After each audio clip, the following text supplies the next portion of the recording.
BJP পার্টির পক্ষ থেকে বিজয় সংকল্প সভা অনুষ্ঠিত হলো।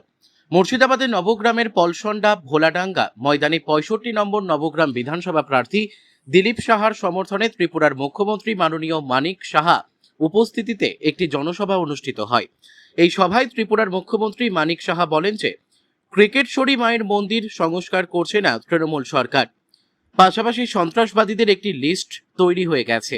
এখন শুধু ডাবল ইঞ্জিনের সরকার এলেই সমস্ত গুন্ডা ও সন্ত্রাসবাদীদের দমন করা হবে।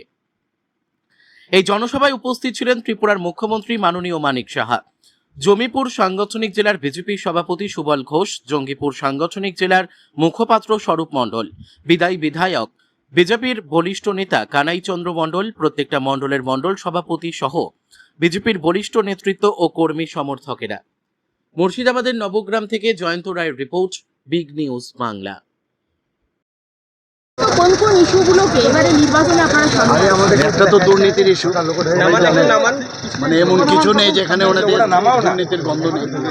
সমস্ত জায়গায় আপনাদের এদের বেশিরভাগ যারা মন্ত্রীরা আছেন, বিধায়করা আছেন, জেলে কেউ রয়েছেন, কেউ জেলের বাইরে বেইলে আছেন, তো এদের বিরুদ্ধে মানুষ সোচ্চার হয়েছে।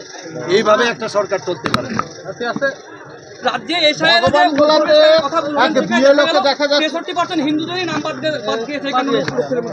না, এরকম না, ঘটনাটা এরকম না।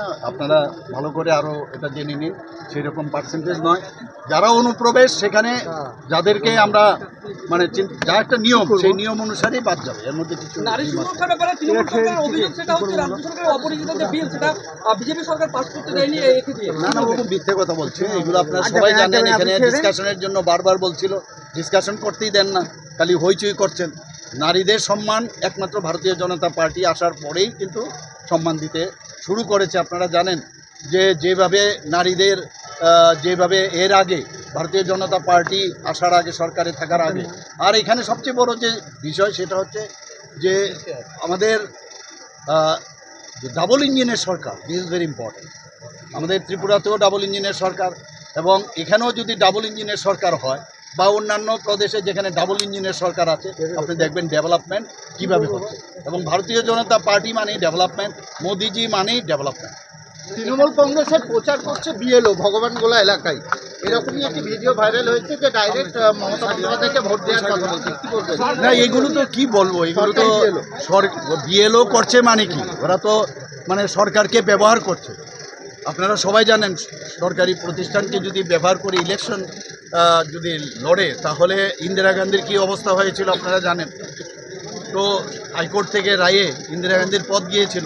তো এই ধরনের না করলেই বেটার আমি মনে হয়। তিনি তীব্র ক্ষোভ প্রকাশ করলেন যে বাইরের মানুষকে জায়গা দেওয়া হচ্ছে, তাদেরকে জায়গা দেওয়া হচ্ছে না। অ্যাকচুয়ালি সব মানুষেরই ধরেন এখানে অধিকার আছে, তবে স্টেজের একটা ডিসিপ্লিন আছে। তো স্টেজে ধরেন যারা আমাদের নেতৃত্ব আছেন, যেমন জেনারেল নেতৃত্ব আছেন, ব্লকের নেতৃত্ব আছেন, মণ্ডল সভাপতি আছেন, তারাই এখানে একমাত্র এখানে আসতে পারবেন। কারণ ত্রিপুরার মুখ্যমন্ত্রী যিনি এসেছেন, একটা রাজ্যের সিএম, তার তো একটা নিরাপত্তার একটা জরুরি আছে না। তার যে গার্ড আছে, এসপিজি আছে, তারা সেটাকে প্রোটোকলের মধ্যে তার নামটা ছিল না বলেই হয়তো করেছেন। তবুও আমি তাকে রিকোয়েস্ট করব যে ভুল বুঝার কিছু নেই, সবকা সাথ সবকা বিকাশ। আর আমাদের প্রতিটা মানুষই আমাদের এগিয়ে এসছেন। আজকে এখানে মানে সংখ্যালঘু আমাদের পশ্চিমবঙ্গে বলছে, সংখ্যালঘু বলেন, জনজাতি বলেন, এবং সকল স্তরের মানুষ আমরা আজকে আমাদের এই ভারতীয় জনতা পার্টির সামিল হয়েছেন। এবং আপনারা দেখছেন দীর্ঘদিন ধরে যে আজকে তারাও কিন্তু আজকে এই ভারতীয় জনতা পার্টিতে তারা আজকে জয়েন করছেন। অতএব আমাদেরকে এখনও পর্যন্ত হয়তো সরাসরি না আসলেও বহুত মানে যারা সংখ্যালঘু মানুষ আছেন, তারা আমাদেরকে পরোক্ষভাবে সাপোর্ট করছেন। আগামী দিনে দেখবেন যে যখনই সরকার উল্টে যাবে, যখনই সরবে, তখনই দেখবেন সব চলে এসছে।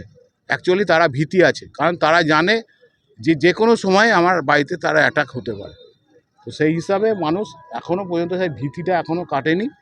ভীতিটা আশা করছি আমরা কাল পরশুর মধ্যে কাটিয়ে দিতে পারবো। ঠিক আছে।